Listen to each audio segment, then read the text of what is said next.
আসসালামু আলাইকুম। আজকে আলোচনা করব কোয়ালিটি সুপারভাইজার ইন্টারভিউ এর প্রশ্ন ও উত্তর নিয়ে। গার্মেন্টস বা টেক্সটাইল সেক্টরে একজন কোয়ালিটি সুপারভাইজার পদের ইন্টারভিউতে সাধারণত কাজের অভিজ্ঞতা, টেকনিক্যাল জ্ঞান যেমন ডিফেক্টস, AQL, 5S এবং টিম ম্যানেজমেন্ট দক্ষতার ওপর প্রশ্ন করা হয়। আপনার প্রস্তুতির সুবিধার্থে কিছু গুরুত্বপূর্ণ প্রশ্ন এবং সেগুলোর সম্ভাব্য উত্তর নিচে দেওয়া হলো। 1.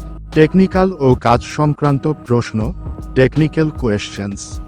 প্রশ্ন: একজন কোয়ালিটির সুপারভাইজারের মূল দায়িত্বগুলো কি কি?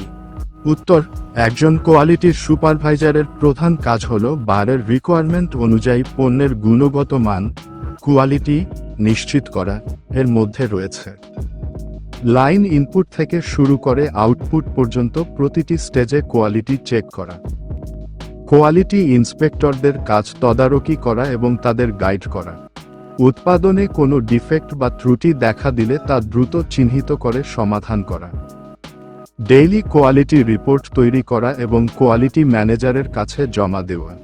প্রশ্ন: গার্মেন্টস শিল্পে AQL বলতে কি বোঝায়? আপনি কি এটি ব্যবহার করেছেন?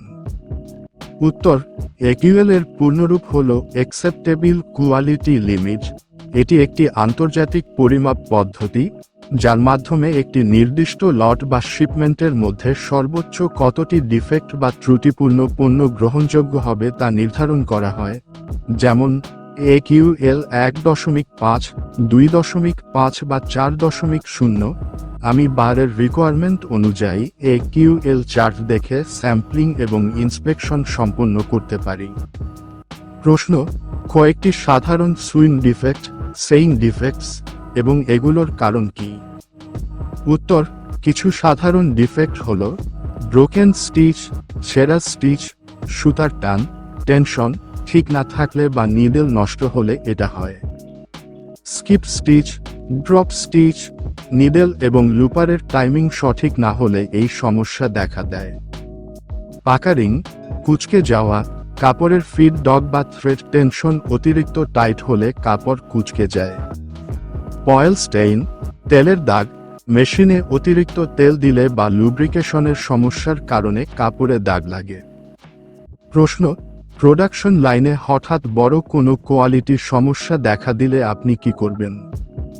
উত্তর: প্রথমে আমি সাময়িকভাবে ওই লাইনের কাজ বন্ধ বা ধীরগতির করব, যাতে ত্রুটিপূর্ণ পণ্য আরও বেশি তৈরি না হয়। এরপর মেকানিক এবং লাইন চিফকে সাথে নিয়ে সমস্যার মূল কারণ, রুট কজ, খুঁজে বের করব। সমস্যা সমাধান করে লাইনের কোয়ালিটি ইন্সপেক্টরকে কড়া নজরদারিতে রাখব এবং পুরো বিষয়টি কোয়ালিটি ম্যানেজারকে রিপোর্ট করব। 2. লিডারশিপ ও ম্যানেজমেন্ট প্রশ্ন, ম্যানেজমেন্ট এবং লিডারশিপ। প্রশ্ন: আপনার লাইনের কোয়ালিটি ইন্সপেক্টর QI যদি কাজে গাফিলতি করে, তবে আপনি কিভাবে পরিস্থিতি সামলাবেন? উত্তর: প্রথমে আমি তার সাথে একা কথা বলবো এবং বোঝার চেষ্টা করব কেন কাজে ভুল হচ্ছে বা মনোযোগ কম কেন। তাকে বারের কোয়ালিটি স্ট্যান্ডার্ড আবার বুঝিয়ে বলবো। এরপরও যদি সে ইচ্ছাকৃতভাবে গাফিলতি করে, তবে তাকে মৌখিক সতর্ক দেব এবং প্রয়োজন হলে প্রাতিষ্ঠানিক নিয়ম অনুযায়ী পরবর্তী ব্যবস্থা নেব, কারণ কোয়ালিটির ব্যাপারে কোনো আপোষ করা যাবে না। প্রশ্ন: প্রোডাকশন টার্গেট এবং কোয়ালিটির মধ্যে দ্বন্দ্ব হলে আপনি কোনটিকে প্রাধান্য দেবেন? উত্তর: আমি অবশ্যই কোয়ালিটিকে প্রাধান্য দেব, কারণ নিম্নমানের পণ্য দ্রুত তৈরি করে টার্গেট পূরণ করলেও শেষ পর্যন্ত বারের ইন্সপেকশনে তা রিজেক্ট হয়ে যাবে। এতে কোম্পানির সুনাম নষ্ট হবে এবং অল্টারেশন কারণে খরচ ও সময় দুটোই বেশি লাগবে। তবে আমার চেষ্টা থাকবে শুরু থেকেই রাইট ফার্স্ট টাইম, প্রথমবারেই সঠিক পণ্য নীতি বজায় রাখা, যাতে কোয়ালিটি এবং প্রোডাকশন দুটোই ঠিক থাকে। প্রশ্ন: 5S পদ্ধতি সম্পর্কে আপনার ধারণা কি? আপনি কি এটি লাইনে প্রয়োগ করেন? উত্তর: হ্যাঁ। 5S sort, set in order, shine, standardize, sustain হল কর্মক্ষেত্র গোছানো এবং পরিষ্কার রাখার একটি জাপানি পদ্ধতি। আমি প্রতিদিন কাজ শুরুর আগে নিশ্চিত করি যেন লাইনের ফ্লোর পরিষ্কার থাকে, কাটিং বা সুইং প্যানেলগুলো নিয়মমতো সাজানো থাকে এবং ডিফেক্টিভ ও গুড পার্টস আলাদা বক্সে রাখা হয়। এটি কাজের পরিবেশ উন্নত করে এবং ভুল কমায়। 3. সাধারণ ও ব্যক্তিগত প্রশ্ন, জেনারেল কোয়েশ্চেনস। প্রশ্ন: আপনার পূর্বের কর্মস্থল পরিবর্তন করার কারণ কি? উত্তর: আমি আমার ক্যারিয়ারে আরও বড় চ্যালেঞ্জ নিতে চাই এবং নতুন পরিবেশে কাজ করে আমার দক্ষতা ও অভিজ্ঞতাকে আরও বাড়াতে চাই। আপনার সুনামধন্য কোম্পানিতে কাজের সুযোগ পেলে আমি আমার সর্বোচ্চটা দিয়ে অবদান রাখতে পারব বলে বিশ্বাস করি। প্রশ্ন: চাপের মধ্যে, আন্ডার প্রেশার, আপনি কিভাবে কাজ করেন? উত্তর: আমি চাপের মুখে মাথা ঠান্ডা রাখতে পারি। যখন শিপমেন্টের চাপ থাকে, তখন আমি কাজগুলোকে গুরুত্ব অনুযায়ী ভাগ করে নিই, প্রায়োরিটাইজেশন, এবং আমার টিমের সবাইকে নির্দিষ্ট দায়িত্ব বুঝিয়ে দিই।